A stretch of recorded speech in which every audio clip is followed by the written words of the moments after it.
Good evening mga idol, at ito ay matagal na tayo hindi nakapag-post sa ating YouTube channel. So meron ako sa inyo i-share sa tugas. Itong tugas na to ay nung 6 weeks siya nung nakaraan, pinilian ko ng mga branches na hindi natin kailangan. At ito ngayon yung mga natira na kailangan na natin. So sakto lahat ng pili ng isang sa kanya. So bali ang gagawin natin dito is magpa-first layout tayo, pero syempre magpapaliwanag muna ako dito para maging aware tayo doon sa gagawin natin doon sa first layout. So bali ang ginawa natin ngayon dito ay tinanggalan natin ng dahon at syempre papaliwanag ko sa inyo yung mga branch na hindi wawiringan at bakit hindi siya wawiringan. So for example, itong isang branch na to, nakita nyo meron na siyang nakalagay na wire. So kanina kayo pa dapat ito i-post eh. So ngayon ko lang ginawa yung content. So, anyway, merong mga branch dito na sakto yung nodes. Meron naman branch dito na hindi sakto ang nodes. At meron naman tayong branch na wawiringan dito at meron naman branch na hindi wawiringan. So, for example, itong branch na to, siya ay malakas. So ito malakas din to. Ito ay malakas din. At ito ay malakas din. So itong nasa baba na to at saka ito, yung dalawa na to, mahina ito. Ngayon, ang gagawin natin dito, para mapalakas yung dalawa na yan, hindi natin muna wawiringan yan. So kung alin yung mga malalakas, yun yung wawiringan natin at ibababa na natin para humina sila at maibigay dito yung pagkain. So yun yung sistema.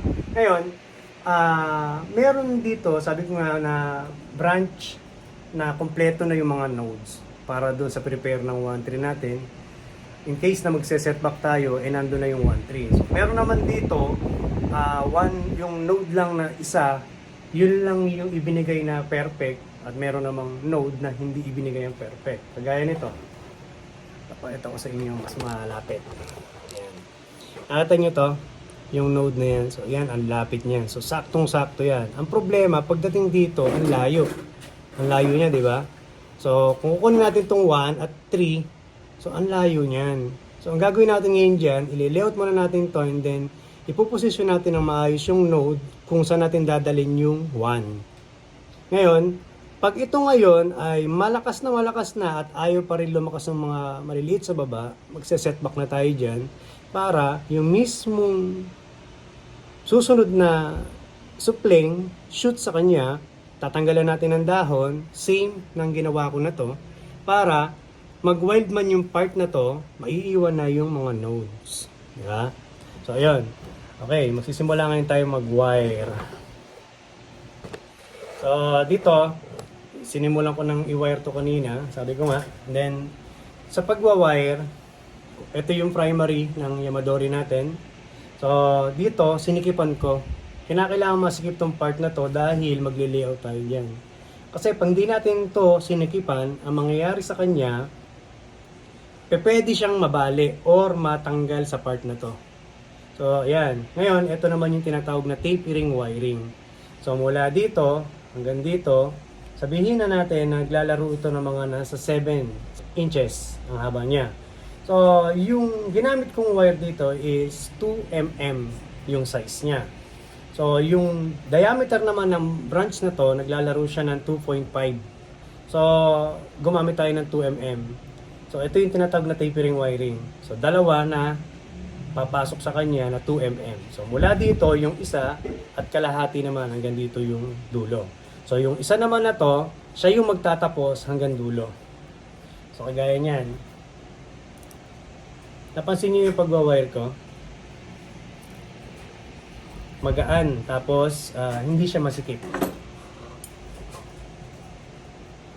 Ayan. Ito natin. At ngayon, ito ngayon ay i-layout natin. Kung mapapansin nyo, merong node yan sa likod. Ayun. So, yung node na yon ang kailangan natin, dahil ito yung front, dapat yung 1 natin is nasa back. So, simulan natin mag-layout. So, dalhin muna natin ang harap. Bend natin dyan para makuha natin yung bend dun sa likod. Tsaka natin imumove pa palikod. Yan. So, pagdating ngayon doon, baba natin to. So, pagbaba dyan, nakaposisyon na yung node na tama para doon sa likod. So, ito naman nga yung isa. Ito naman nga yung isa na to. Nakita nyo to? Ayan, nasa taas. So, titwist natin yan papunta sa harap dahil andito sa ilalim yung kailangan nating node.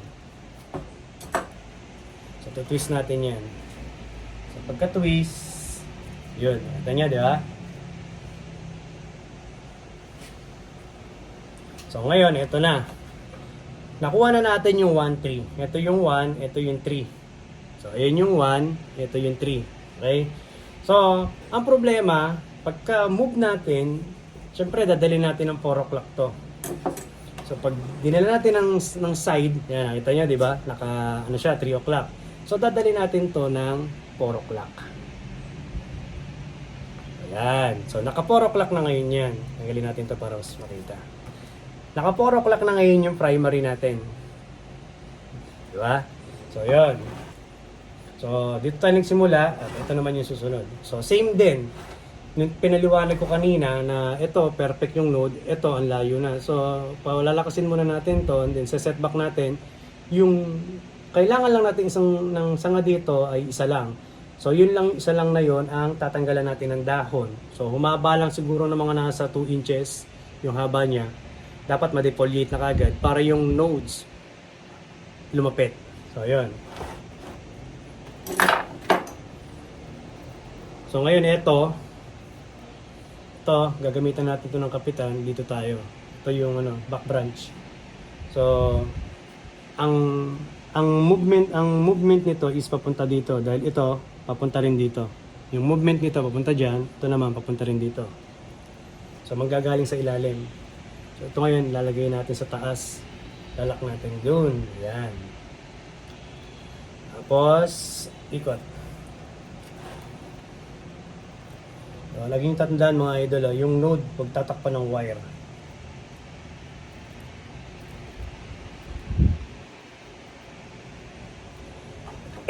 Di ba ako gumagaling sa ubo, meron pa ako ubo.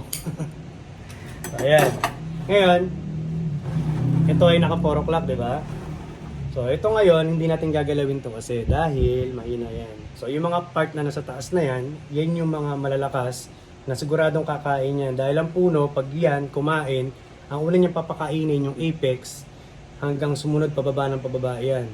So, ganun yung pagkain ng puno kung paano sila kumain. So, ito ngayon, dadalhin natin to dito yung node. Yun. So ito wala na rin to. Masyadong mahaba yan. Isang node na ang kailangan natin.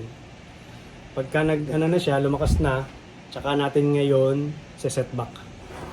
So ayan, nakita niya. Ito yung front natin, di ba? Effective.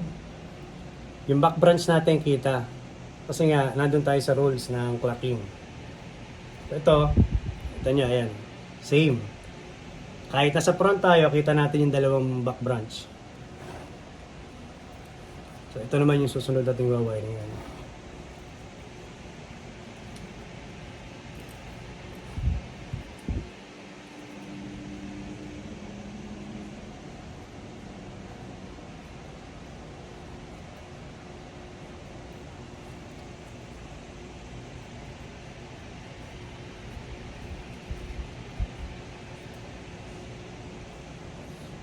Talagang hindi mape-perfect yung mga nodes, lalo pagka kasusupling pa lang galing sa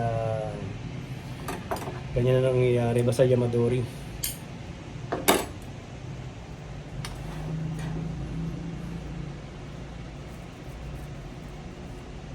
So ito, nakita nyo ito 2mm ang gagamitin natin dapat dito dahil itong dalawa na to is 1.5 lang. So ito pupunta dyan at ito pupunta rin dito. So ito muna unahin natin dalawa.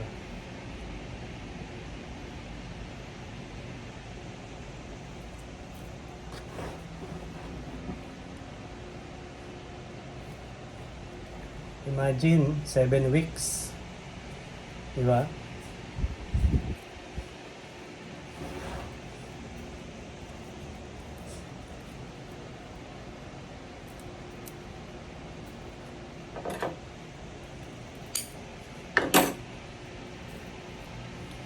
Tapos, ito nyo, ito magkasama, di ba? So, ito ngayon, dito rin pupunta yan. Dahil ito ay 2 mm ang diameter. So, dito pupunta yung kasama nito. Siyempre, half lang din. Hanggang dito lang siya.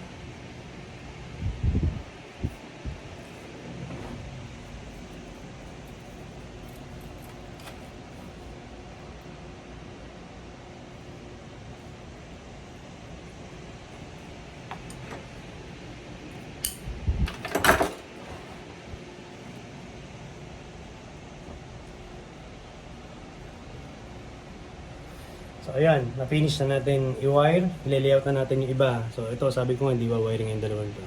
So siguro after 2 weeks, malaki na yung dalawa na yan. Ngayon, doon sa clocking natin, yun yung guide. Makuha lang natin yung 4 or 3 lang pwede na. Pwedeng 3, pwedeng 4. Makuha lang natin yung 4 o'clock, 8 o'clock, 11 o'clock, and 1 o'clock sa clocking position branches natin.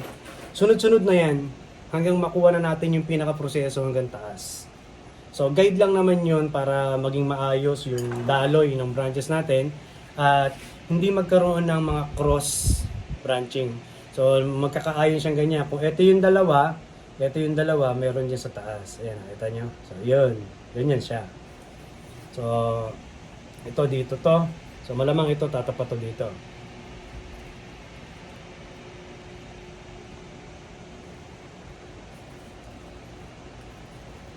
Hindi natin kailangan ilikot na to ha.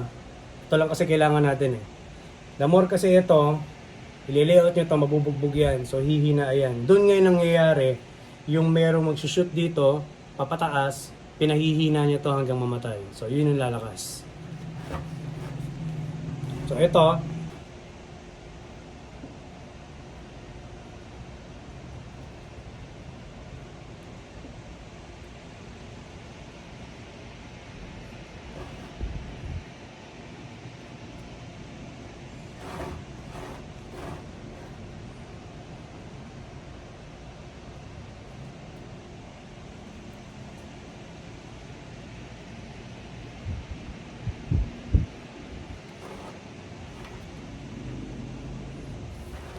so na-layout na natin yung iba. Ito ngayon yung apex.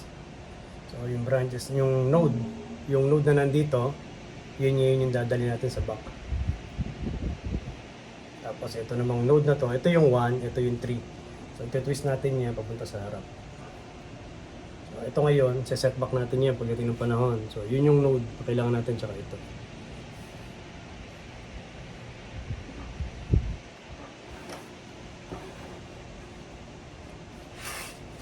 So yun lang mga idol, sana may napulot kayong tips sa first layout ng tugas na to na showhin. At yun lang, maraming salamat po. Iyo!